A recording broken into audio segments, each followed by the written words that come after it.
ନୀଳଗିରି ସବୁ କଳ୍ପନା ଜଳ୍ପନାର ଅନ୍ତ ଘଟେଇ ନୀଳଗିରି ବିଧାୟକ ସୁକାନ୍ତ ନାୟକ ଆଜି ଶଙ୍ଖ ଭବନଠାରେ 5T ସଚିବ ଭିକେ ପାଣ୍ଡିଆନ ଓ ମୁଖ୍ୟମନ୍ତ୍ରୀ ନବୀନ ପଟ୍ଟନାୟକଙ୍କ ଉପସ୍ଥିତିରେ ବିଜେଡ଼ିରେ ଯୋଗଦାନ କରିଛନ୍ତି। ଏହା ତାଙ୍କର ଘର ବାହୁଡ଼ା ବୋଲି କେହି କେହି ମତ ରଖୁଛନ୍ତି। 2019 ମସିହାରେ ସେ ବିଜେଡ଼ିକୁ ଟାଏ ବା କରି ବିଜେପିର ପଦ୍ମ ଧରିଥିଲେ।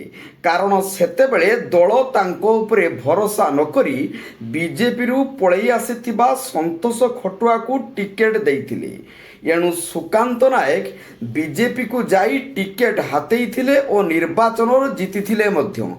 ଠିକ୍ ସେହିଭଳି ବିଜେପି ବର୍ତ୍ତମାନ ଆଉ ସୁକାନ୍ତ ନାୟକଙ୍କୁ ଭରସା କରିପାରୁନଥିଲା।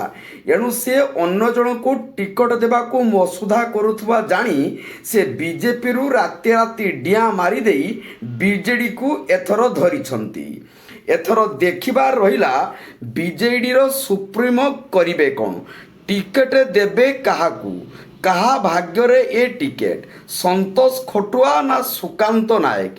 ବିଚରା ସନ୍ତୋଷ ବାବୁ 5 ବର୍ଷ ହେବ ବେଶ ଖର୍ଚ୍ଚ କରିଛନ୍ତି, ଭରସା ମଧ୍ୟ କରିଛନ୍ତି। ମାତ୍ର ଯାହା ଜଣାପଡ଼ୁଛି ଏଥର ତାଙ୍କ ଡେଣା କଟିଯିବ। ଯାହା ପାଇଁ ସେ ଦଳକୁ ଆସିଥିଲେ ସେ ତ କୂଳ କିନାରା ପାଉନାହାନ୍ତି। ବଞ୍ଚେଇବେ ବା କେମିତି ସନ୍ତୋଷ ବାବୁଙ୍କୁ। ନୀଳଗିରିରୁ ମନୋଜ ମହାନ୍ତିଙ୍କ ରିପୋର୍ଟ, ଜନତା ଏକ୍ସପ୍ରେସ।